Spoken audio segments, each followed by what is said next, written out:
kesempatan yang berbahagia ini kita akan bahas suatu hadis yang agung yang di mana Rasulullah SAW pernah bersabda, "Innama bu'itstu liutammima makarimal akhlak." Sungguhnya aku hanyalah diutus untuk menyempurnakan akhlak yang mulia. Datang dalam beberapa lafaz di antaranya makarimal akhlak untuk menyempurnakan akhlak yang mulia, dalam riwayat yang lain salihal akhlak untuk menyempurnakan akhlak yang baik, dalam riwayat yang lain hasanal akhlak untuk menyempurnakan akhlak yang hasan. Hadis ini Rasulullah buka dengan sabdanya innama, dan innama dalam bahasa Arab yufidul hasar, yaitu memberi pembatasan. Seakan-akan kalau kita artikan dalam bahasa Indonesia hanyalah, yaitu maknanya hanyalah. Seperti misalnya sabda Nabi, innamal a'malu binniyat, hanyalah amalan tergantung apa? Niatnya, ya. Seperti itu, ya. Maka mirip juga dengan seperti firman-Nya Allah mengatakan innama anta munzir, hanyalah engkau adalah pemberi peringatan. Nah, dalam hadis ini Nabi SAW bersabda, innama bu'itsu, sungguhnya aku diutus oleh Allah hanyalah untuk menyempurnakan akhlak yang baik. Tentunya Rasulullah punya tugas-tugas juga yang lain. Tetapi metode seperti ini dibuka dengan innama menunjukkan akan porsi yang besar dalam Islam, bahwasanya Rasulullah SAW memberi porsi yang sangat besar terkait dengan akhlak. Sehingga beliau mengatakan hanyalah aku ini diutus. Jadi ada akhlak yang sudah tersedia namun tidak sempurna. Ada akhlak yang sudah tersedia namun tidak sempurna, dan inilah yang dipahami oleh para syurahul hadis, para ulama hadis. Mereka mengatakan maksudnya Nabi berbicara tentang orang-orang Arab di zamannya. Sebelum Nabi diutus, mereka telah memiliki akhlak-akhlak yang mulia, bawaan dari nenek moyang mereka, terutama orang-orang Quraisy, karena orang Quraisy semuanya keturunan Ismail bin Ibrahim alaihi wassalam. Dan kita tahu bahwasanya kedua nabi tersebut, baik Ismail maupun Ibrahim, adalah nabi-nabi yang berakhlak yang mulia. Seperti Nabi Ismail kata Allah, "Wadhkur fil kitab Ibrahim innahu kana shadiqal wa'di." Dan ingatlah atau bacakanlah tentang Ismail, sungguhnya dia adalah orang yang shadiqal wa'di, selalu menunaikan janjinya. Adapun Ibrahim alaihissalam, maka terlalu banyak ayat menjelaskan tentang akhlak Nabi sallallahu Ibrahim alaihissalam. Di antaranya adalah memuliakan tamu, ya. Di antaranya adalah beliau sangat pemaaf, ya, halim, ya. Kemudian sangat penyabar. Demikianlah Ibrahim alaihissalam. Maka akhlak kedua orang ini berlanjut turun-temurun kepada keturunannya. Namun karena kemudian di Jazirah Arab tersebar kesyirikan, maka akhirnya muncullah akhlak-akhlak yang lain. Maka Nabi SAW ketika mengatakan, aku diutus untuk menyempurnakan akhlak yang mulia, berarti akhlak mulia ada di situ ketika itu, yang masih lestari dari zaman jahiliyah. Di antara akhlak-akhlak yang ada ketika Nabi diutus sudah ada dan sudah mulia, tinggal Nabi sempurnakan. Misalnya adalah ikramul adh-dhuyuf, bahwasanya di antara akhlak orang-orang Arab, Quraisy terutama, dan juga akhlak orang Arab secara umum adalah memuliakan apa? Memuliakan tamu, memuliakan tamu. Ya. Makanya Nabi Muhammad sendiri sallallahu alaihi wasallam ketika ketakutan, maka Khadijah memuji Nabi dengan mengatakan wa taqrid dhaif, kata Khadijah radhiyallahu anha, engkau adalah orang yang suka memuliakan tamu. Ya, suka menjamu tamu. Dan ini adalah akhlaknya Nabi Ibrahim alaihissalam, seperti Allah sebutkan dalam Al-Qur'an tentang kisah Nabi Ibrahim ketika datang tamu-tamunya, ya. Kemudian Nabi Ibrahim, hal ataka hadithu dhaif Ibrahim al-mukramin idh dakhalu alaihi faqalu salama qala salamun qaumun munkarun faraga ila ahlihi faja'a bi'ajalin samin faqarrabahu ilaihim qala ala ta'kulun. Allah sebutkan tentang kisah Nabi Ibrahim. Ibrahim alaihissalam pernah kedatangan tamu-tamu yang asing. Ternyata tamu-tamu yang asing ini bukanlah manusia, tapi malaikat yang menjelma menjadi manusia. Ibrahim tidak pernah kenal sama mereka sama sekali sebelumnya. Makanya Ibrahim berkata, salamun qaumun munkarun, keselamatan bagi kalian, yaitu waalaikumsalam wahai kaum yang aku tidak kenal. Meskipun baru bertemu pertama kali, tapi Ibrahim alaihissalam langsung pergi ke rumahnya segera atau pergi ke keluarganya, kemudian dia nyembelih sapi, kemudian dia segera masak panggang sapi tersebut, kemudian dia berikan kepada tamunya ya. Jadi Nabi Ibrahim ketika menjamu tamu yang baru pertama kali ketemu langsung nyembelih apa? Sapi. Bukan ceplok telur, bukan goreng tempe, bukan. Ya. Tapi langsung sapi. Kemudian di antara adab Nabi Ibrahim faqarrabahu ilaihim. Kemudian Nabi Ibrahim mendekatkan makanan tersebut kepada tamunya. Jadi biar tamunya ketika makan dalam kondisi nyaman karena makanannya didekatkan. Dan sampai sekarang kalau kita ke orang-orang Arab, mereka memiliki adab seperti ini. Jadi mereka kita makan sama mereka orang Arab secara umum, mereka akan potongkan kambingnya kemudian dia majukan ke kita. Dia potong kambing, dia majukan ke kita ya. Jadi saya pertama kali makan sama orang Arab saya kaget, seakan-akan kesannya kita rakus dipotongin. Ternyata itu di antara adab mendekatkan makanan kepada tamu agar dia makan dengan apa? Dengan nyaman. Sehingga dia tidak perlu menjulurkan tangannya apalagi berdiri menuju ke makanan tersebut, dan itu dilakukan oleh Nabi Ibrahim alaihissalam. Ya, tapi kalau telur kan susah dipotong-potong. Tapi kalau kalau kambing oke, potong kasih. Ini apa namanya akhlak Nabi Ibrahim, dan itu terus berlanjut sampai di orang-orang Arab. Di zaman Nabi SAW orang jahiliyah suka menjamu tamu. Di antara orang yang terkenal suka menjamu tamu adalah saudaranya dari kerabat Abu Bakar ya, Abdullah bin Jud'an. Saudara kerabat Abu Bakar As-Siddiq namanya Abdullah bin Jud'an, terkenal menjamu tamu. Sampai-sampai dia meninggal dalam kondisi musyrik. Aisyah sampai bertanya kepada Nabi dalam Sahih Muslim, "Ya Rasulullah, Abdullah bin Jud'an, ya Rasulullah, Abdullah bin Jud'an terkenal menjamu tamu. Kana yakrid dhaif, dulu suka menjamu tamu. Kana yasilur rahim, suka menyambung silaturahmi. Kana yut'imut ta'am, suka memberi makan kepada fakir miskin. Hal yanfa'uhu dzalik, apakah bermanfaat kebaikannya tersebut sementara dia mati dalam kondisi musyrik?" Kata Nabi, "La yanfa'uhu dzalik, lam yakul yauman qad Rabbi ghfirli khati'ati yaumaddin." Tidak bermanfaat seluruh kebaikannya. Kenapa dia tidak pernah berdoa sekalipun, "Ya Allah ampuni dosa-dosaku pada hari kiamat kelak." Tapi maksud saya, meskipun dia musyrik tapi terkenal dengan apa? Suka menjamu tamu. Ini di antara kebiasaan orang Arab yang ketika Nabi diutus mereka di tengah-tengah kejahiliaan, mereka punya akhlak yang mulia. Di antara akhlak mulia mereka yang meskipun di tengah-tengah tenggelam dalam kesyirikan, di antaranya mereka akhlaknya karam, yaitu dermawan. Di antara orang tokoh Arab yang dijadikan contoh tentang kedermawanan adalah Hatim At-Tai. Hatim At-Tai terkenal sangat dermawan. Saking dermawanannya disebutkan, kalau di musim dingin, dalam gelap gulita, musim dingin, dia saking inginnya berbuat baik, maka dia suruh budaknya naik ke atas tempat yang tinggi, suruh bakar api. Dia bilang, siapa tahu ada orang yang lewat kelaparan, kemudian dia mampir ke kemah kita. Kemudian dia berkata kepada budaknya, kalau sampai kau bakar api, lantas ada orang datang bertamu kepadaku, maka fa'antahur, kau merdeka.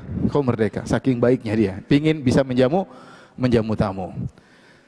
Tetapi ternyata Hatim At-Tai juga melakukannya. Dia meninggal dalam kondisi musyrik dan dia bukan melakukannya karena Allah. Putranya namanya Adi bin Hatim. Adi bin Hatim sahabat radhiyallahu ta'ala anhu, masuk Islam. Ya Rasulullah, ayahku kana ayahku dulu suka begini. Apakah bermanfaat wahai Rasulullah? Kata Rasulullah SAW, kana abuka arada amran fa asabahu. Ayahmu dulu ketika melakukan kebaikan itu semua, dia ingin sesuatu dan dia dapatkan, yaitu ternyata para ulama menafsirkan yaitu dia riya, dia ingin dipuji dan dia dapatkan pujian tersebut. Sampai sekarang kalau orang bercerita tentang kedermawanan orang Arab, mereka contohkan Hatim At-Tai. Tapi ternyata dia meninggal dalam kondisi musyrik dan ternyata dia melakukannya karena ingin dipuji, maka dia tidak mendapatkan apa? Pahala. Dahulu juga ada orang-orang yang terkenal dengan Azwadur Raqab. 4 orang dari Quraisy dan juga kabilah yang lainnya, orang Arab disebut dengan Azwadur Raqab atau Zadur Raqab. Maksudnya apa? Mereka diberi gelar dengan bekal perjalanan safar. Diberi gelar dengan bekal perjalanan safar. Kenapa? Kalau orang bersafar sama dia ini orang, maka semua tidak usah keluar biaya. Makanan ditanggung, semua ditanggung ya. Kalau jalan sama dia, sampai dia diberi gelar dengan Zadur Raqab, yaitu bekal perjalanan. Di antaranya adalah Abu Umayyah, bapaknya Ummu Salamah bin Abi Umayyah Al-Makhzumi. Ummu Salamah bin Abi Umayyah bin Al-Mughirah Al-Makhzumi. Abu Umayyah terkenal digelari dengan Zadul Raqab. Kalau siapapun berjalan sama dia tidak boleh keluar biaya. Dia yang keluarkan makanan, dia yang menyiapkan makanan sehingga orang senang jalan sama dia. Kita juga zaman sekarang ada yang seperti itu, ada, tapi jarang-jarang. Kalau ada, kita senang jalan sama dia. Kenapa? Kalau jalan sama dia, pasti tiket dia yang bayarin. Makanan pasti dia yang bayarin. Hotel dia pasti apa? Bayarin. Kemudian pulang dia bawakan hadiah, bawa oleh-oleh. Tapi langka zaman sekarang orang seperti. Saya nggak tahu, mungkin di sini ada mungkin ya, tapi tidak kelihatan. Tapi intinya dulu orang-orang Arab ada yang seperti ini. Jadi dikenal dengan Zadul Raqab, kemanapun orang jalan sama dia tidak boleh keluar uang. Ini sudah ada sejak zaman jahiliyah. Bahkan sebelum Nabi lahir sallallahu alaihi wasallam sudah ada orang-orang seperti ini, di mana mereka dikenal dengan kedermawanannya. Bahkan ketika kita baca tentang sejarah misalnya Amr bin Luhai Al-Khuzai. Amr bin Luhai Al-Khuzai ini adalah pimpinan kabilah Al-Khuza'ah. Dan dia ini orang yang pertama kali mengimport berhala-berhala dari negeri Syam menuju ke Mekah. Dan dia adalah pencetus kesyirikan pertama kali di kota Mekah. Pencetus kesyirikan yang pertama kali. Rasulullah pernah berkata, "Ra'aitu Amr bin Luhai Al-Khuzai yajurru qasbahu finnar." Sungguhnya aku melihat Amr bin Luhai Al-Khuzai menggeret ususnya di neraka. Kenapa? Li'annahu awwalu man sayyaba sawaib. Karena dia adalah orang pertama kali yang mengkeramatkan onta-onta, mengkeramatkan kambing-kambing. Dahulu kalau ada onta melahirkan misalnya betina berapa kali berturut-turut, oh ini onta tidak boleh dinaikin. Ada kambing melahirkan betina berturut-turut, oh ini kambing tidak boleh disembelih. Sehingga dia mengkeramatkan onta-onta, dia mengharamkan apa yang halal. Ini onta boleh dimakan, onta boleh ditunggangi, kata dia enggak boleh. Sebagai bentuk penghormatan kepada onta tersebut. Dan dia yang pertama kali mengimport, dia pergi ke negeri Syam, kemudian dia bawa berhala. Dia masuk neraka orang ini. Kata Nabi, aku melihatnya menggeret ususnya dalam neraka. Tapi kalau kita baca biografinya, disebut oleh Ibnu Katsir dalam kitab Al-Bidayah wa Nihayah, ternyata orangnya sangat dermawan. Dia kalau musim haji sudah haji zaman dahulu, cuma hajinya tercampur kesyirikan. Dia kalau musim haji, maka dia sembelih ratusan onta dibagikan kepada jemaah haji gratisan. Dermawannya, cuma qadarullah dia musyrik. Bahkan pertama kali yang bawa kemusyrikan di Jazirah Arab dan dia masuk neraka. Tapi kalau masalah kedermawanan sudah ada, sebelum Nabi lahir pun sudah banyak kedermawanan. Di antara akhlak orang Arab adalah setia kawan. Setia kawan. Di antara contoh yang menarik akan hal ini kisah Abul Bakhtari. Abul Bakhtari seorang musyrik yang pernah berjasa di antara orang-orang musyrik yang pernah membatalkan pemboikotan Nabi dan para sahabat di Syi'b Abi Thalib selama 3 tahun. Orang ini punya jasa baik sama Nabi sallallahu alaihi wasallam dan dia musyrik.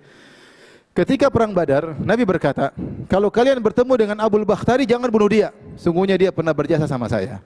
Orangnya baik, begini. Taib. Akhirnya terjadi perang. Akhirnya para sahabat mendapati dia. Dia bersama temannya, Abul Bakhtari sama temannya. Ketika para sahabat tahu dia Abul Bakhtari, para sahabat berkata, wahai Abul Bakhtari, sungguhnya Rasulullah melarangku untuk membunuh anda. Karena dia punya jasa sama Nabi. Kata Abul Bakhtari, terus teman saya bagaimana? Oh, temanmu enggak. Kalau temanmu enggak, kau saja yang selamat. Kata dia, cuma 2 kemungkinan. Kami selamat berdua atau kami mati berdua. Subhanallah, setia kawan. Akhirnya dia pilih mati berdua. Maksud saya, ini luar biasa orang Arab. Kemudian kalau kita bicara keberanian, mereka berani luar biasa. Dari dulu sampai sekarang, orang Arab itu berani luar biasa. Ya, luar biasa. Ya. Sampai sekarang orang Arab luar biasa. Ya. Jadi banyak ya akhlak-akhlak mulia yang ketika Nabi diutus, Nabi dapati akhlak tersebut. Di antaranya yang menakjubkan juga, ada seorang penyair jahili namanya Antarah Ibn Shaddad. Dia termasuk salah penulis Mu'allaqat Al-Asyarah, yaitu syair-syair yang hebat yang ditempelkan di Ka'bah karena saking indahnya balaghahnya, saking indahnya tata bahasanya. Dia pernah berkata dalam syairnya, Agudtu tarafi hina badat li jarati hatta yuwariya jarati ma'waha. Kata dia, aku menundukkan pandanganku ketika istri tetanggaku keluar dari rumahnya. Sampai dia masuk lagi ke rumah baru aku angkat pandanganku. Subhanallah. Dia menjelaskan bagaimana di zaman jahiliyah dia menghormati tetangganya. Sehingga kalau istri tetangganya keluar dia enggak mau lihat. Karena ini adalah kekasih tetangganya, dia enggak mau ganggu. Dia baru angkat pandangannya lagi kalau istri tetangganya masuk ke rumahnya kembali. Ini akhlak dulu, akhlak jahiliyah. Sebelum Nabi diutus jadi seorang nabi sudah ada akhlak ini. Dia seorang penyair jahili. Seorang penyair jahili. Makanya di antara cerita yang menarik tentang Ummu Salamah radhiyallahu anha. Ummu Salamah radhiyallahu anha ketika dia mau berhijrah, dia terpisah dari suaminya Abu Salamah sampai setahun, kurang lebih setahun baru kemudian dia berhijrah. Maka dia naik onta, kemudian bawa anaknya Salamah berdua berjalan dari Mekah menuju Madinah kurang lebih 450 km. Ketika dia berjalan dari Mekah sudah melewati kurang lebih 7 km di Tan'im, tiba-tiba dia bertemu dengan Utsman bin Talha bin Abi Talha atau Utsman bin Abi Talha, saya lupa salah satu namanya. Ketika itu dari Bani Abduddar dan masih musyrik. Masih musyrik. Ketika dia lihat Ummu Salamah jalan sendiri, dia bilang, "Kau tidak bisa ditinggalkan. Wahai putri Abi Umayyah, kau tidak boleh ditinggalkan." Maka Utsman nanti akhirnya masuk Islam belakangan. Bukan Utsman bin Affan, Utsman bin Talha bin Abi Talha. Maka dia pun menemani Ummu Salamah 450 km dan dia tidak pernah mengganggu Ummu Salamah sama sekali. Ummu Salamah cerita, kami berjalan, kalau sudah waktunya mampir, maka dia turunkan ontaku, kemudian dia pergi jauh. Baru aku turun, kemudian aku pergi menginap di bawah sebuah pohon, maka dia tarik ontaku, dia ikat, dia tidur di situ. Nanti kalau waktunya berjalan lagi, maka dia majukan ontanya. Dia kemudian tundukkan. Sampai aku datang, aku naik, baru dia datang. Selama 450 km berapa kali berhenti jalan, dia enggak pernah ngobrol. Gimana kabarnya? Gimana penderitaan hidup? Enggak ada. Karena dia tahu ini istri orang. Dia tahu ini istri orang. Bukan seperti sebagian orang telepon istri orang sampai setengah jam ketawa ketiwi. Ya akhi, ada apa ente telepon istri orang? Pasti ada kelezatan nanti berbicara dengan dia. Kenapa kalau telepon istri sendiri, sudah ya, habis sibuk ya. Sama istri sendiri, sama istri orang, betah luar biasa. Ini dia orang musyrik, tapi dia punya akhlak Arab. Kalau sama istri orang, dia hormat. Dia tahu ini kekasihnya orang, dia tidak ganggu-ganggu. Dia tidak ganggu-ganggu. Sebagaimana tadi Antara mengatakan istri tetanggaku keluar, aku tundukkan pandangku. Sampai dia masuk baru saya angkat lagi pandanganku. Jadi akhlak jahiliyah banyak yang ini, meskipun mereka dalam kerusakan, mereka berjudi, mereka berzina, mereka minum khamar, mereka musyrik banyak, mereka makan bangkai, tapi di tengah-tengah lautan kerusakan tersebut masih ada akhlak-akhlak mulia yang terjaga. Tadi di antaranya memuliakan tamu, dermawan, keberanian, menghormati istri tetangga dan lain-lain. Maka Nabi berkata, "Innama bu'itstu liutammima makarimal akhlak." Sungguhnya aku diutus untuk menyempurnakan akhlak yang sudah ada, aku sempurnakan lagi sehingga menjadi lebih sempurna. Karenanya ketika kita melihat hadis-hadis Nabi, kita dapati bahwasanya benar-benar Nabi memiliki konsen yang besar terhadap akhlak selain akidah. Selain akidah, beliau benar-benar yu'alij, memperbaiki akhlak dengan porsi yang sangat banyak. Makanya ketika tahun 6 Hijriah terjadi perjanjian damai antara kaum muslimin dengan kaum Quraisy, namanya perjanjian Al-Hudaybiyah. Ketika itu Abu Sufyan sebagai pimpinan tokoh Quraisy, ketika Abu Jahal tewas dia yang menjadi pimpinannya. Dia sedang berjalan ke negeri Syam, kemudian dipanggil oleh Heraklius. Maka Heraklius kemudian interogasi Abu Sufyan tentang nabi baru yang dia dengar, karena Heraklius adalah seorang raja Romawi tapi dia juga ahli agama dan dia sudah tahu bahwasanya telah muncul nabi terakhir. Maka di antara pertanyaan yang disampaikan oleh Heraklius kepada Abu Sufyan tentang Nabi Muhammad sallallahu alaihi wasallam, kata dia, "Wa madza ya'murukum?" Apa sih yang Muhammad perintahkan kepada kalian? Sekarang Abu Sufyan sebelum ditanya tentang nasabnya, tentang orang tuanya, sekarang Abu Sufyan ditanya tentang konten dakwah Muhammad. Perhatikan. Abu Sufyan musuhnya Nabi sallallahu alaihi wasallam ketika itu. Nanti dia masuk Islam radhiyallahu anhu. Dan Heraklius sedang bertanya tentang konten dakwah Muhammad. Wa madza ya'murukum? Apa sih yang diperintahkan Muhammad kepada kalian? Maka apa jawab Abu Sufyan? Wa kana ya'muruna wa kana yaqul u'budullaha wa la tusyriku bihi syai'a. Muhammad berkata, sembahlah Allah semata dan jangan buat syirik sama sekali. Watruku ma qala aba'ukum, tinggalkanlah perkataan nenek moyang kalian, yaitu bersumpah dengan nama selain Allah. Perkataan syirik tinggalkan. Wa kana ya'muruna bil afaf wassilah.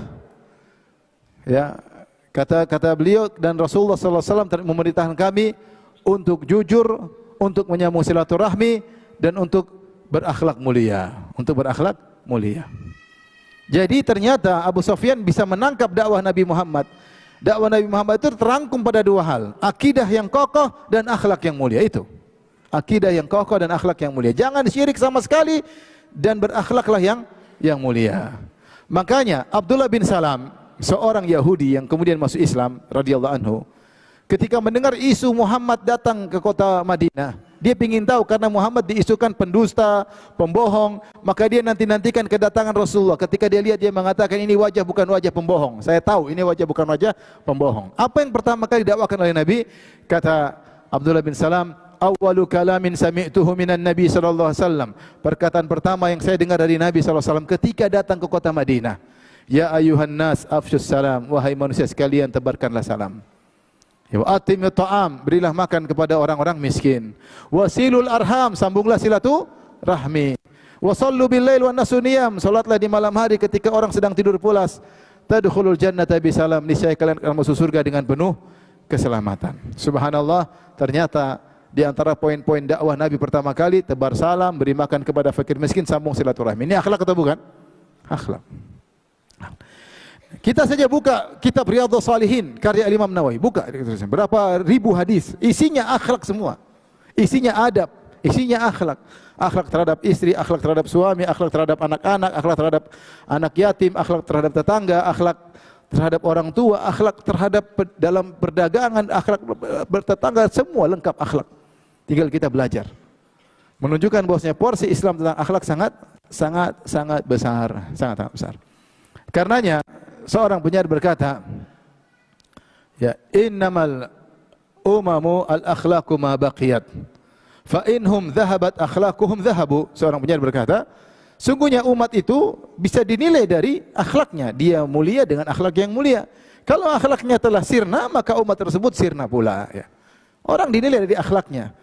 Sampai sebagian ulama mengatakan bahwasanya kalau ingin melihat barometer akal seseorang, lihat akhlaknya. Kalau dia akalnya cerdas, tentu dia akhlaknya pasti terlihat. Dalilnya apa? Dalilnya dalam surat Al-Hujurat. Allah Subhanahu wa taala berfirman, ya. Ketika datang orang-orang Arab Badui yang kemudian kurang berakhlak kepada Nabi, kemudian minta Nabi keluar rumah. Mereka datang, Nabi sedang istirahat. Mereka berkata, "Ya Muhammad, ukhruj ilaina." Mereka sebut nama Nabi, "Ya Muhammad."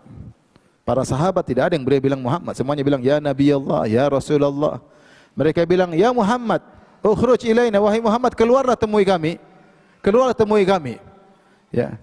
Sampai mereka mengatakan, sungguhnya madhana zain sungguhnya wa dhammana syain. Kami kalau sudah memuji engkau maka itu indah, kalau kami cerca engkau wahai Muhammad maka itu buruk. Maka Rasulullah keluar, Rasulullah tegur mereka. Kata Rasulullah SAW, "Innama dzalikallah." Yang pujiannya adalah pasti baik dan cercaannya pasti buruk itu hanya Allah, kata Nabi sallallahu alaihi wasallam. Manusia cercaannya belum tentu buruk, pujiannya belum tentu baik. Rasulullah tegur mereka. Turun firman Allah Subhanahu wa taala, ya. Innal ladzina yunadunaka min wara'il hujurati aktsaruhum la yaqilun.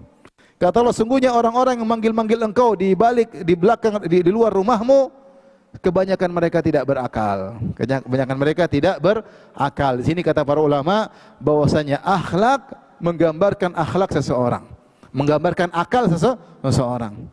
Kalau orang tidak berakhlak, akalnya berarti ada yang konslet.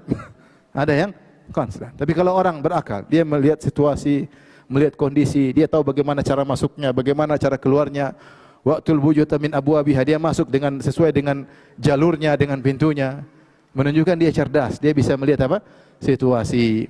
Oleh karenanya akhlak menunjukkan adab seorang dan adab seorang menunjukkan akal seseorang. Taib, hadirin dan hadirat yang dirahmati Allah Subhanahu wa taala. Muqaddimah yang panjang ini ingin saya sampaikan bahwasanya Islam mengajarkan porsi akhlak yang besar. Oleh karenanya akhlak memiliki nilai yang besar dalam Islam. Memiliki akhlak nilai yang besar. Makanya Nabi SAW bersabda tentang keutamaan akhlak yang mulia. Kata Nabi SAW, "Ma min syai'in athqalu fi mizanil mu'min yaumal qiyamah min husnil khuluq." Tidak ada satu pun yang lebih berat di timbangan seorang mukmin pada hari kiamat seperti akhlak yang mulia. Siapa yang bisa berakhlak mulia, timbangannya sangat berat. Mengingatkan kepada kita bahwasanya ibadah itu bukan cuma baca Quran, bukan cuma berzikir, bukan. Bukan cuma puasa, akhlak yang mulia itu ibadah. Sampai kalau ditaruh di timbangan sangat berat. Kata Nabi bahkan tidak ada yang bisa yang paling berat ditimbang adalah akhlak yang mulia. Rasulullah SAW bersabda, "Inna rajula la yudriku darajatas sawwamal qawwam bi husni khuluqihi." Sungguh ada seseorang bisa meraih derajat orang yang senantiasa salat malam dan senantiasa puasa sunnah dengan akhlak yang mulia. Dia mungkin kurang salat malamnya, mungkin tidak salat malam. Dia mungkin tidak puasa sunnah. Jangan bilang gue banget itu, gue banget. Tetapi dia akhlaknya mulia. Dia akhlaknya mulia. Dengan akhlak mulia, dia mencapai derajat orang yang senantiasa salat malam dan senantiasa puasa sunnah. Ini benar. Lihat kata Rasulullah SAW, "As-sa'i 'alal armala wal aitam kal mujahid fi sabilillah." Orang yang berusaha ngurusin anak yatim dan ngurusi janda, ulangi, ngurus apa? Ya, anak yatim dan siapa? Janda, dia berusaha ngurusin. Janda tua, janda muda, dan apalagi banyak janda nenek-nenek yang perlu diurusin. Kal mujahid fi sabilillah, seperti orang berjihad di jalan Allah Subhanahu wa taala. Dalam riwayat yang lain, kal qaim alladhi la yaftur wa kal shaim alladhi la yuftir. Seperti orang yang salat malam tidak pernah capek dan seperti orang yang puasa tidak pernah berbuka. Maka Ibnu Battal ketika rahimahullah, ulama Malikiyah, ketika mengomentari hadis ini dia mengatakan, "Wahai Anda, kalau ingin dapat pahala jihad fisabilillah, tanpa harus melangkahkan kaki dalam jihad, tanpa harus mengangkat senjata, tanpa harus bertemu dengan musuh, ketakutan dan luar biasa, urus janda sama urus apa anak yatim." Akhlak mulia enggak? Siapa yang mau nih? Maksud saya subhanallah. Jadi akhlak mulia ini pahalanya sangat besar. Jangan disangka bahwasanya hanya baca Quran, hanya hubungan kita dengan Allah, tidak, hubungan kita dengan sama manusia juga akhlaknya pahalanya sangat besar, sangat besar. Makanya porsi akhlak dalam Islam sangat besar. Karenanya Nabi sallallahu alaihi wasallam sebagai contoh paling top dalam masalah akhlak. Di antara faedah yang menakjubkan yang disampaikan saya tidak temukan dari ulama yang lain, saya dapatkan dari Ibnu Katsir rahimahullah. Ibnu Katsir ketika membahas tentang mukjizat Nabi atau dalailun nubuwah, tentang ayat-ayat kenabian Rasulullah SAW, beliau membagi ayat-ayat kenabian itu tentang mukjizat Nabi terbagi menjadi dua. Kata beliau yang pertama al-ayatu al-hissiyah atau al-mukjizat al-hissiyah. Yang kedua al-mukjizat al-ma'nawiyah. Mukjizat Nabi atau tanda-tanda kenabian ada dua, bukti-bukti kenabian. Yang pertama yang bisa ditangkap indera, maksudnya bisa dilihat ya. Yang kedua mukjizat ma'nawiyah yang abstrak, satu konkret, satu abstrak. Yang konkret seperti apa? Banyak. Seperti air keluar dari tangan Nabi SAW. Jari-jari Nabi keluar apa? Air. Ini contoh. Contoh Rasulullah SAW ada makanan sedikit, Rasulullah SAW berdoa jadi banyak, dimakan gak habis-habis. Ini contoh mukjizat Nabi SAW. Contoh Nabi Ali bin Abi Thalib sakit matanya, Rasulullah SAW baca doa ludain, langsung matanya sembuh seperti tidak ada penyakit sebelumnya. Ka'allam yakun bihi waj'un. Bukan masih ada merah-merahnya, seperti tidak sakit. Jadi sembuhnya tiba-tiba dan seperti tidak sakit sama sekali. Belum mukjizat Isra Mi'raj, belum mukjizat Rasulullah SAW kalau salat dia bisa lihat dari belakang. Apa dilakukan orang di belakang dia bisa lihat ketika sedang salat. Ini semua seperti insyiqaqul qamar, ketika rembulan terbelah menjadi dua. Ini mukjizat ini banyak ditulis para ulama. Itu namanya mukjizat yang konkret yang bisa dilihat. Dan ada mukjizat ma'nawiyah yang abstrak. Ibnu Katsir menyebutkan tiga. Yang pertama sirah nabawiyah, di mana Allah mendesain sirah Nabi luar biasa sehingga diatur begitu rapi sehingga bisa menjadi prototipe untuk kehidupan manusia sampai hari kiamat. Semua masalah kita bisa lihat di sirah ada jawabannya. Semua masalah apapun, masalah pribadi, masalah sosial, masalah kenegaraan, masalah peperangan, semuanya ada di sirah Nabi. Seakan-akan ini telah didesain oleh Allah menjadi suatu contoh yang bisa dijadikan pegangan sampai hari kiamat. Ini mukjizat yang pertama. Mukjizat yang kedua adalah Al-Qur'anul Karim. Ini juga ma'nawiyah. Mukjizat nabi-nabi terdahulu hanya bisa dilihat di zamannya. Nabi Musa dengan tongkatnya laut terbelah, tongkatnya jadi ular. Siapa yang bisa lihat? Cuma umat Nabi Musa alaihissalam. Mukjizat Nabi unta Nabi Saleh. Siapa yang bisa lihat? Umat Nabi Saleh, kaum Samud. Tapi kita enggak bisa lihat, cuma dengar cerita. Mukjizat Nabi Isa alaihissalam menghidupkan orang mati, menyembuhkan orang yang penyakit, orang yang buta bisa melihat. Siapa yang bisa lihat? Yang hidup bersama Nabi Isa. Tapi mukjizat Nabi Muhammad SAW spesial, Al-Quran. Sampai hari kiamat kita bisa lihat keajaiban apa? Al-Quran. Keajaiban Al-Quran. Ya. Orang yang cacat aja bisa hafal apa? Al-Quran. Yang dibaca tidak pernah bosan. Kita baca surat Yusuf, kita hafal surat Yusuf. Kita baca mungkin ratusan kali. Tetap saja kita sedih, tetap saja kita menghayati, tetap saja menyenangkan. Coba baca novel, sekali dua kali udah nggak mau baca lagi. Tapi surat Yusuf, surat-surat Al-Quran kita baca berulang-ulang, subhanallah, tidak ada bosannya, semakin bertambah iman, semakin Allah bukakan makna-makna yang luar biasa. Benar-benar mukjizat. Ini mukjizat maknawiyah. Ini mukjizat yang kedua. Mukjizat yang ketiga, ini yang saya maksudkan. Kata Ibnu Katsir, di antara mukjizat Nabi adalah akhlak Nabi sallallahu alaihi wasallam. Nabi akhlaknya luar biasa, tidak ada yang bisa meniru Nabi sallallahu alaihi wasallam. Akhlaknya luar biasa. Siapa orang paling dermawan? Nabi. Siapa orang paling pemberani? Rasulullah SAW. Siapa suami terbaik? Rasulullah SAW. Siapa bapak terbaik? Rasulullah SAW. Siapa sahabat terbaik bagi kawannya? Rasulullah SAW. Siapa guru terbaik? Rasulullah SAW. Siapa sikap yang terbaik kepada musuh? Rasulullah terhadap musuhnya. Rasulullah SAW. Siapa panglima terbaik? Rasulullah SAW. Siapa komandan terbaik? Rasulullah SAW. Siapa orang paling pemaaf? Rasulullah SAW. Semuanya dia contohkan dan ini mukjizat. Mungkin ada orang satu-satu tapi tidak terkumpul sebagaimana Rasulullah SAW. Saya contohkan aja sebagian ya. Contoh di antara akhlak Nabi yang menakjubkan. Rasulullah SAW tidak pernah mencela makanan. Ini saja sudah menakjubkan. Ya. Rasulullah SAW ma'aban Nabi SAW ta'aman qad in ishtahahu akalahu wa in karihahu tarakahu. Rasulullah SAW tidak pernah mencela makanan sekalipun. Kalau suka dia makan, kalau enggak suka dia tinggalkan. Tidak pernah komentar. Kata Nawawi rahimahullah ketika mau menjelaskan hadis ini, Rasulullah tidak pernah mencela makanan, Rasulullah tidak pernah berkata terlalu asin atau kurang asin. Coba kita, bisa enggak sehari enggak komentar makanan? Susah. Apalagi sebulan. Kita aja ada makanan dibagi gratisan, sudah gratis nggak beli, kita masih komentar, waduh, kurang ini, kurang ini. Kita komentar padahal habis kita makan. Masih dikomentari. Gimana makan yang kita beli? Pasti kita komentar. Komentar. Selalu komentar, selalu komentar. Rasulullah tidak pernah komentar. Dan ini bukan sehari dua kali. Seumur hidup tidak pernah komentar makanan. Siapa yang bisa seperti beliau? Sampai ketika beliau makan dop. Dop itu apa? Kadal padang pasir. Rasulullah tidak biasa makan. Dipotong-potong seperti bentuk daging. Ada istri Nabi bilang, ya Rasulullah itu dop. Tapi Rasulullah sudah di meja makan. Rasulullah makan Khalid bin Walid. Khalid bin Walid makan, biasa makan dop. Maka Khalid makan sampai maroknya ke jenggot Khalid. Dia makan dengan lahap. Nabi cuma nonton aja, temani aja. Lihat akhlak Nabi, dia temani. Cuma temani, dia tidak pergi dari majelis. Maka Khalid bin Walid berkata, kenapa engkau tidak makan ya Rasulullah? Aharamun hu, apakah haram? Sekarang Nabi disuruh komentar, kenapa kau tidak makan? Ya. Disuruh komentar enggak? Disuruh komentar. Rasulullah tidak bilang, masa saya disuruh makan kadal? Saya ini Rasulullah, harusnya kambing. Ya. Tidak ada penghormatan, masa saya disuruh makan kadal? Rasulullah tidak begitu. Rasulullah bilang, subhanallah, lam yakun bi ardi qaumi fa ajiduni a'afuhu. Ini tidak ada di kaumku. Di kampungku enggak ada makanan seperti ini, maka aku tidak biasa. Selesai. Antum kalau dikasih tempe bilang, ini tidak biasa di kampungku. Biasanya kambing. Maksudnya Rasulullah disuruh komentar, tidak komentar. Dan dia bisa milih kata yang tidak mengomentari, menjelek-jelekkan makanan tersebut. Siapa yang bisa seperti itu, seumur hidup enggak mungkin. Akhlak Nabi. Sederhana.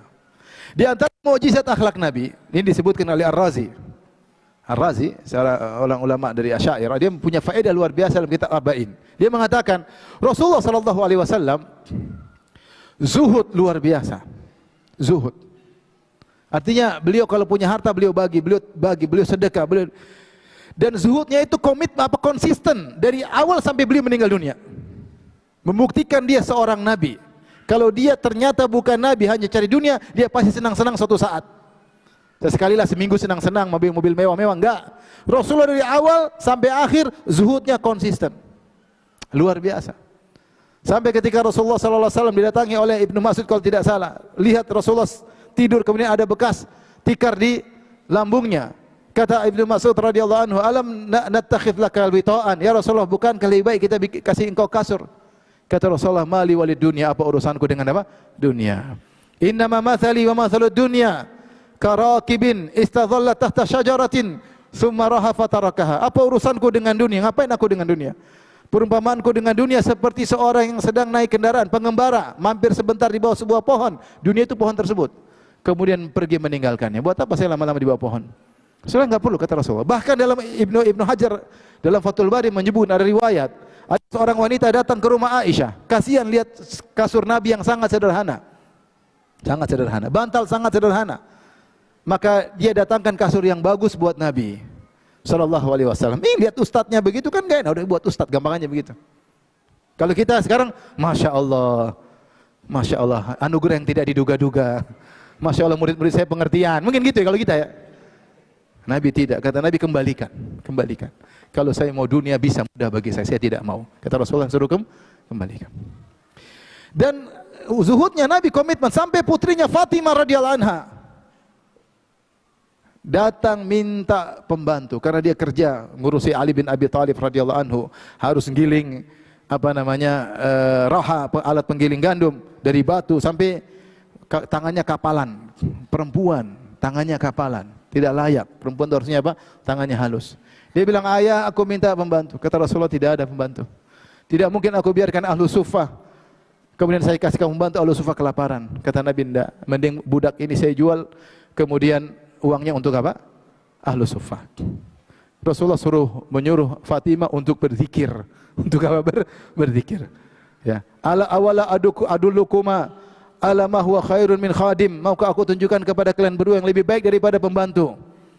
Bertasbihlah kalian sebelum tidur, bertasbih 33 kali, bertahlil 33 kali, bertakbir 34 kali. Itu lebih baik daripada pembantu. Rasulullah tidak kasih pembantu. Rasulullah komitmen dalam zuhudnya, bahkan mengajarkan putrinya untuk juga berzuhud. Radhiyallahu taala anhum ajma'in. Sallallahu alaihi wasallam. Ya, ini yang faedah menakjubkan. Rasulullah sallam bisa zuhudnya benar-benar konsisten. Tidak lain dia adalah seorang apa? Seorang nabi. Ya. Kita kalau dai zaman sekarang sekali-sekali ingin yang enak-enak kan? Kalau bisa terus-terusan. Nabi SAW tidak. Nabi SAW tidak. Tidak pernah mengajarkan kepada umatnya kemewahan. Rasulullah tidak pernah mengajarkan umatnya apa? Kemewahan. Boleh kita bersenang dengan apa yang dihalalkan oleh Allah, tapi beliau tidak pernah mengajarkan apa? Kemewahan. Sallallahu alaihi wasallam. Sallallahu alaihi wasallam. Taib, di antara mukjizat akhlak Nabi sallallahu alaihi wasallam, beliau sangat-sangat pemaaf. Sangat-sangat pemaaf. Dan maafnya luar biasa. Banyak contoh, di antara contohnya seperti Rasulullah SAW satu hari berjalan, dalam hadis Anas bin Malik radhiyallahu anhu.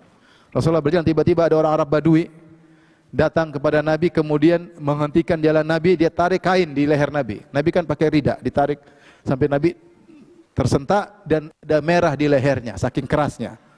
Apa tujuan orang Arab Badui? Dia setelah menghentikan Nabi, harusnya kan jalan ke depan, hentikan dari depan lah. Kalau Rasul sebentar, Rasul kan begitu. Enggak, dari belakang ditarik. Rasul kaget. Terus dia bilang, "Ya Muhammad," bukan bilang ya Rasulullah, ya Nabi, pakai sebut nama. "Ya Muhammad." Ibaratnya kalau ada murid datang, Firanda, Firanda." Iya, nama saya Firanda benar. Tapi bilang Pak Ustadz bisa enggak? Ini pakai ini Muhammad. Allah saja tidak pernah panggil nama Nabi dengan Muhammad.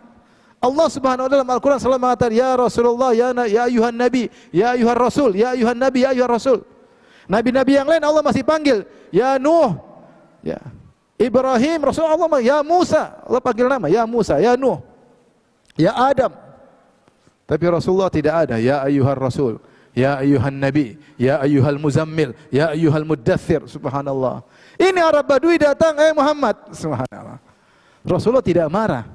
Rasul tidak, Allah saja panggil saya tidak begitu, kau ini kurang ajar. Enggak. Rasulullah maklumi. Maka dia mengatakan, "A'tini mimma lillahi alladhi indak." Berikan harta Allah yang Allah titipkan kepadamu. Subhanallah.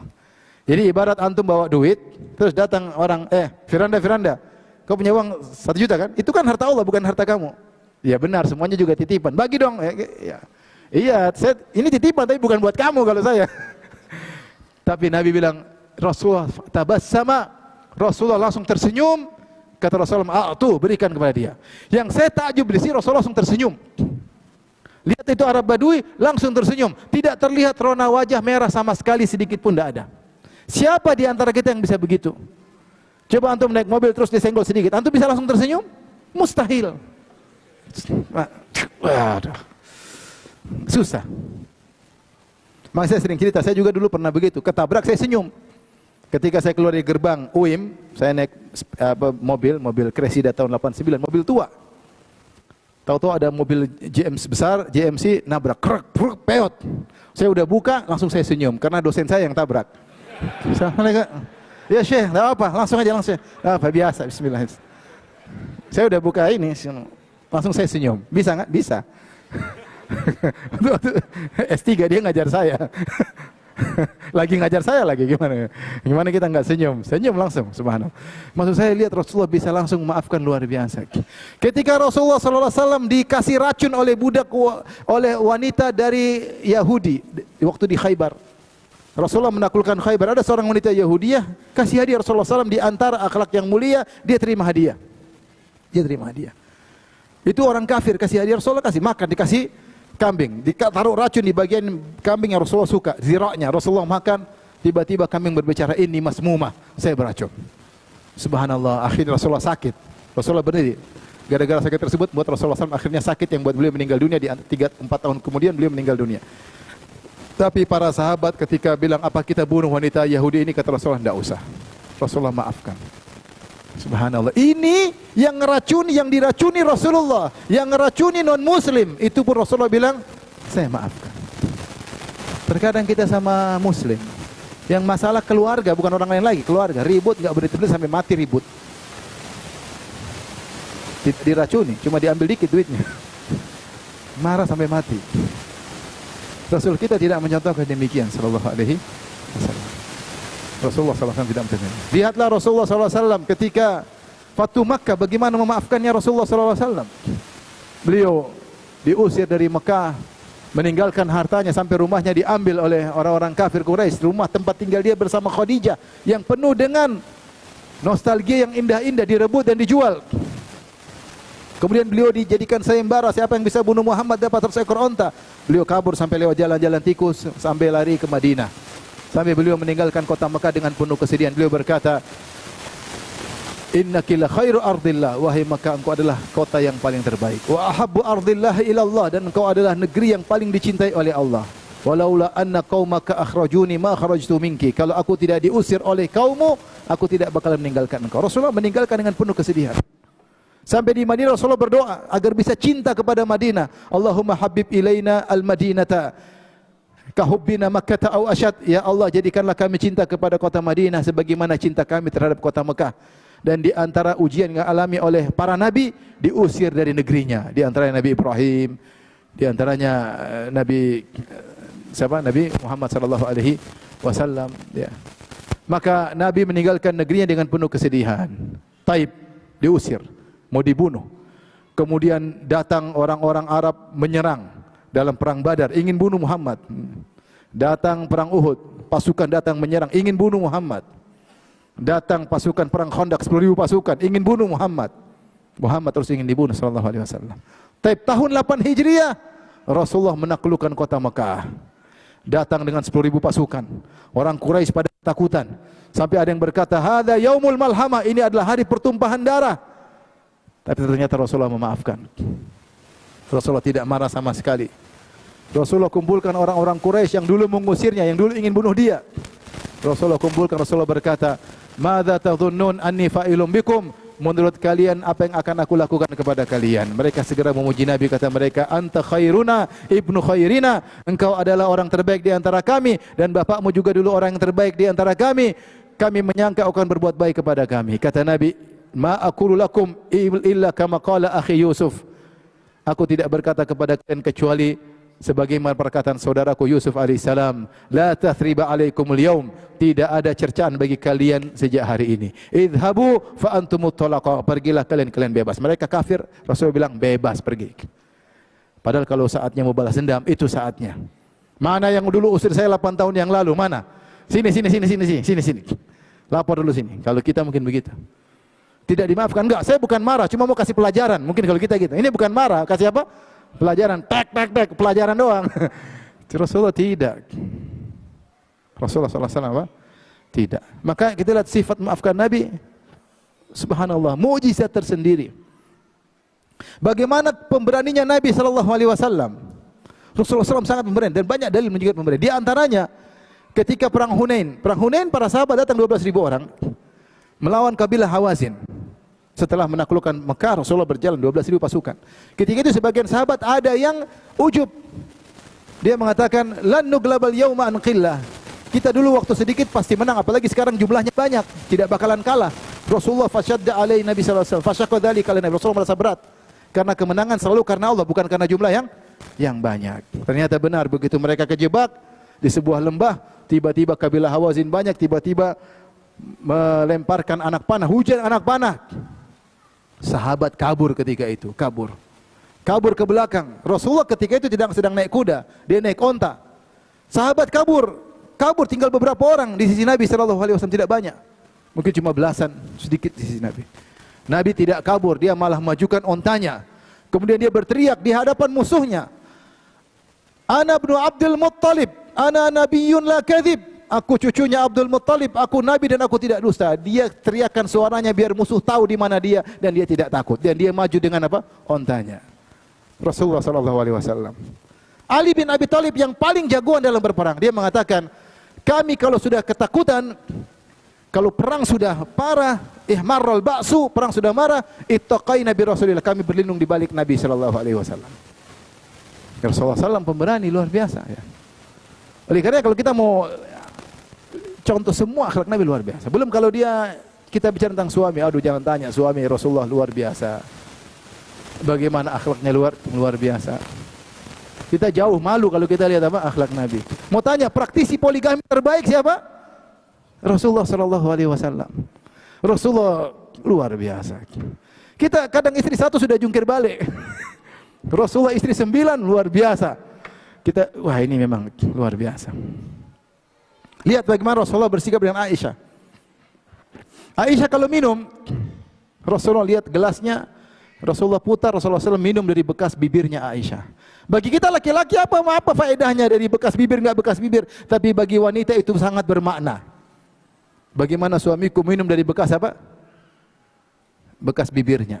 Itu diperhatikan oleh Aisyah. Rasulullah minum dari bekas mulutku. Aisyah kalau makan tengkleng, ya, jadi tulang yang masih ada dagingnya, Aisyah gigit. Kalau dia taruh, Rasulullah ambil. Rasulullah makan dari bekas gigitan Aisyah radhiyallahu taala anha. Kita mana? Mana jangan tengkleng yang baru. Harusnya kalau istri kita gigit apel, kita bilang mana bekas gigitanmu? Sudah sikat gigi belum? Rasulullah subhanahu. Luar biasa Rasulullah SAW. Rasulullah panggil Aisyah, ya Humairah. Humairah itu artinya apa?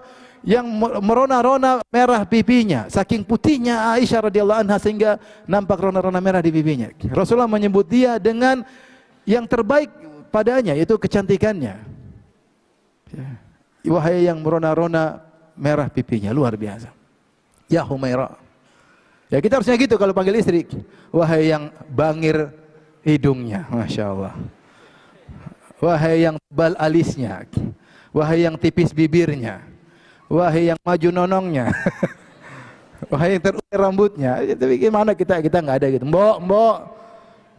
Sampai sebagian orang kalau ditanya, kamu mau kemana? Mau ke Babon katanya. Istrinya dibilang apa? Babon.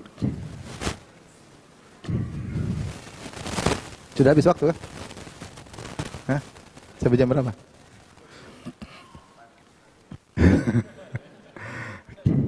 Masya Allah.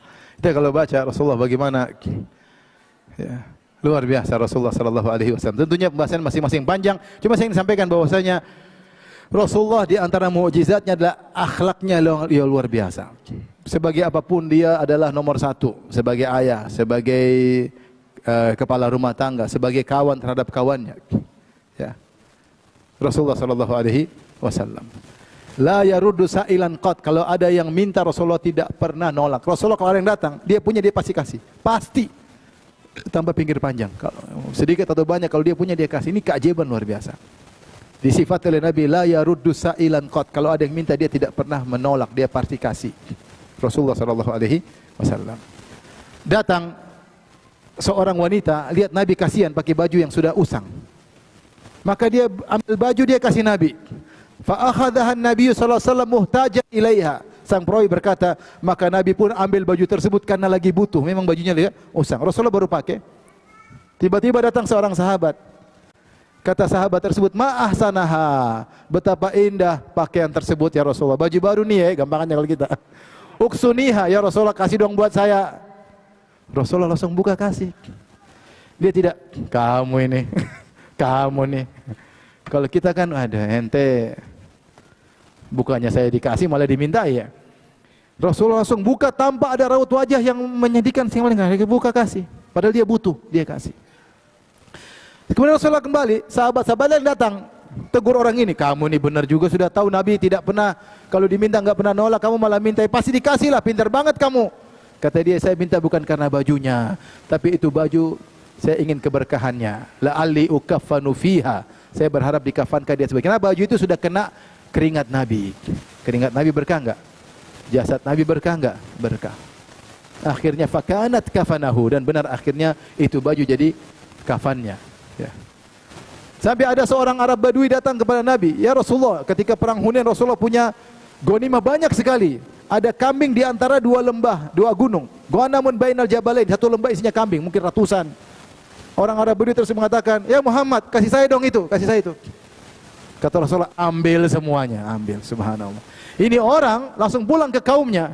Dia berkata, ya qaumi, aslimu, fa inna Muhammadan ata'an ma lam yashal faqah. Wahai kaumku, masuk Islamlah kalian. Kalau ingin dapat kambing seperti saya, masuk Islam. Muhammad tuh kalau kasih sesuatu tidak pernah takut miskin, enggak ada mikir-mikir, kasih. Itu Rasulullah sallallahu alaihi wasallam. Sampai Rasulullah SAW ketika bertemu dengan Safwan bin Umayyah bin Khalaf. Siapa Safwan bin Umayyah bin Khalaf? Umayyah bin Khalaf adalah majikannya Bilal, yang nyiksa Bilal. Kemudian Umayyah bin Khalaf mati ketika perang Badar selesai, dia dibunuh oleh Bilal. Bilal bunuh. Termasuk anaknya Ali. Anaknya Safwan bin Umayyah balas dendam. Pingin bunuh Muhammad. Dalam perang Uhud dia pingin bunuh Muhammad, tidak berhasil. Dalam perang Khandaq dia pingin bunuh Muhammad, tidak berhasil. Kemudian ketika ditaklukkan Fatu Makkah, dia kabur. Dia bilang, kalau seluruh orang masuk Islam, saya tidak, saya enggak mau. Dia kabur. Sampai Rasulullah bilang, suruh dia datang. Tidak usah masuk Islam, tinggal di Mekah, saya kasih jaminan keamanan. Akhirnya dia tertarik. Dia balik ke Mekah, dia tidak mau masuk Islam. Tidak apa-apa, kata Nabi, saya jamin kau tidak usah masuk Islam. Subhanallah, ketika perang Hunain dia ikut, nonton. Dia musyrik, nonton. Subhanallah, Rasulullah lihat dia suka dengan onta-onta. Dia sangat benci sama Nabi. Maka Nabi kasih 100 ekor onta. Ini 100 ekor onta buat kamu. Bagaimana? Siapa yang tidak senang dikasih 100 ekor onta? 100 ekor onta. Kemudian Rasulullah kasih lagi kedua kali. Nih 100 ekor onta lagi. Sudah berapa? 200. Rasulullah kasih lagi 300. Nih 100 ekor onta lagi. Kata dia Safwan, tidak ada wajah yang paling aku benci di atas muka bumi seperti wajah Muhammad. Fama zalu yu'tini, fama bariha yu'tini. Tapi dia terus berikan kepadaku sampai tidak ada wajah yang paling aku cintai di alam semesta seperti wajahnya Muhammad. Jadi kalau ada orang benci sama ente kasih mobil. Insya Allah kebenciannya berubah, siapapun dia. Dia bilang ente dajjal, ente kadzab, ente pendusta, ente bajingan, ente anak zina, kasih mobil. Assalamualaikum. STNK atas nama antum. Wah, dia pasti turun itu pasti. Oh ya gimana ya? Bismillah deh. Ya. Pertama. Minggu depan lagi bawa mobil lagi nih, buat ente lagi, nama ente. Minggu depan lagi kasih 3. Ente paling dia cintai di alam semesta, lebih daripada kedua ibunya, bapak ibunya. Subhanallah. Tapi bagaimana Nabi ngambil apa hati orang? Maksud saya Rasulullah SAW dermawan luar biasa. Makanya kalau kita dengar sifat Abu Bakar As-Siddiq menginfakkan seluruh hartanya, mungkin kita heran. Tapi jangan heran, gurunya Muhammad sallallahu alaihi wasallam. Kalau kita heran, kalau zaman sekarang heran kenapa? Gurunya kita ini repot. Jadi kalau Abu Bakar berinfak seluruh hartanya wajar. Gurunya siapa? Rasulullah sallallahu alaihi wasallam. Tapi cerita tentang Nabi itu panjang lebar, waktunya mungkin Saya mau pergi lagi masalahnya. Cuma intinya saya ingin sampaikan bahwasanya Islam porsi akhlak banyak. Antum tidak akan dapat dalam agama manapun yang mengajarkan akhlak secara detail. Akhlak terhadap kedua orang tua detail sekali. Agama mana yang mengajarkan surga? Kata Rasulullah SAW, ilzamu falzam rijlaiha fathammal jannah. Ketika ada seorang minta izin kepada Nabi untuk jihad, kata Nabi, ahayyatun walidatuk, apakah ibu masih hidup? Kata dia, masih hidup ya Rasulullah. Kata Nabi, ilzam rijlaiha, lazimi kedua kakinya, fathammal jannah. Di situ ada surga.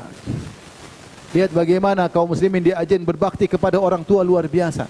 Sampai saya pernah ceritakan kepada seorang syekh, ada orang masuk Islam gara-gara lihat fenomena ini. Jadi ada orang Islam, orang-orang Arab lagi berlibur sama ibunya. Ketika ibunya keluar dari mobil, semuanya dorong, ada yang harus benar-benar dihormati. Ada orang Eropa heran, ini apa ini? Kenapa ada orang seperti ini? Ini Islam, seperti ini Islam. Maka dia masuk Islam gara-gara itu. Kenapa kita dapati di negara kafir, di negara non-muslim, banyak orang tua terbengkalai, tidak diurus. Anaknya entah kemana, dia kemana, tiap hari keluar bawa anjing, ngurus. Tapi kalau lihat orang Islam, Masya Allah, orang tuanya di ini, di Allah. Sampai dia masuk Islam gara-gara itu. Di agama mana ada diajarkan berbakti seperti itu? Kalau tidak sedih dalam Islam. Di ajaran mana diajarkan tentang adab berbicara, berteman? Kata Nabi SAW, perhatikan, ini hadis sederhana tapi luar biasa. Ya. Kata Nabi SAW, la yatanajal ithnan duna thalith idza kuntum thalatha fala yatanajal ithnan duna thalith fa inna dzalika yuhzinuhu. Jika kalian bertiga, jangan dua orang ngobrol sendiri, satu tidak diajak, karena bisa menyedihkan orang yang ketiga. Saya ulangi, hadisnya sederhana, tapi mana yang ngajar seperti ini sampai detail seperti kata Nabi, kalau kalian ada 3 orang, maka jangan ngobrol berdua yang satu tidak diajak, karena ini bisa membuat dia sedih. Kenapa kalau 2 orang ngobrol, kita bertiga, satu tidak ajak, yang satu bilang, loh kenapa saya tidak diajak? Jangan-jangan sedang gibahin saya, atau saya tidak dianggap, maka saya tidak diajak ngomong. Ini nggak boleh dalam Islam, nggak boleh. Kecuali kalau 4 orang, 2 ngobrol nggak masalah. Tapi 3 orang, satu didiemin, nggak boleh dalam Islam, nggak boleh. Sama kalau pakai bahasa yang tidak dipahami. Saya pernah jalan bertiga, tahu-tahu 2 orang ngobrol bahasa Sunda. Ini apa ini? Saya tahu mereka tidak ngobrol saya, tapi kan tidak boleh, adabnya nggak boleh, karena saya tidak ngerti bahasa itu. Saya tidak pernah ngerti bahasa itu ya. Sampailah saya waktu ke Amsterdam, saya ngobrol sama teman-teman di sana. Cerita ada tetangga dia, orang Amsterdam, sudah tahu bahasa Indonesia. Dia pun main di Indonesia. Ketika di Indonesia naik kereta, naik spur, terus ada 2 orang Jawa pakai bahasa Jawa, ya. Ngobrol di antara mereka, jengkel sama orang Belanda, kan penjajah dulu kan. Iki wong Londo, jungkrone wae katanya. Tahu kira-kira gitu. Ini orang Belanda, buang aja keluar dari kereta. Ini orang Belanda marah, dia bilang asuh katanya. Ternyata dia tahu bahasa Indonesia, ternyata itu bahasa Jawa. Intinya lihat bagaimana sampai Islam mengajarkan detail, sampai akhlak detail, adab bertamu, adab minta izin, adab ke WC, adab keluar WC, adab berhubungan, semua adab diajarkan, menunjukkan perhatian Islam terhadap akhlak luar biasa, ya. Sampai adab makan. Rasulullah bilang kalau makan masih ada makanan jilat. Buat apa? Supaya kau menghargai makanan, nikmat, tidak terbuang-buang. Ini masih ada jilat, masih ada, dan kau tidak tahu di mana keberkahan berada. Orang bilang apa dia ajarin kotor, enggak, kempro ini enggak. Ini adab. Sehingga kau benar-benar menghargai nikmat dari Allah. Tidak ada makanan yang dibuang. Tapi demikian saja yang bisa sampaikan. Tentu bicara adab panjang lebar, tapi intinya ini sekedar mukaddimah sebagai gambaran bagi kita bahwasanya benar sabda Nabi SAW, innama bu'ithtu liutammima makarimal akhlak. Sungguhnya aku diutus untuk menyempurnakan akhlak yang mulia. Semoga Allah menganugerahkan kepada kita akhlak yang mulia, dan kita bisa meniru Nabi kita Nabi Muhammad SAW yang Rasulullah SAW bersabda, aqrabukum minni majlisan yaumal qiyamah ahasinukum akhlaqa. Orang yang paling dekat majelisnya denganku pada hari kiamat adalah orang yang paling baik akhlaknya. Akmalul mu'minina imanan ahasinuhum akhlaqa. Orang yang paling sempurna imannya adalah yang paling baik akhlaknya. Wallahu ta'ala alam bisawab. Selanjutnya kita baca pertanyaan.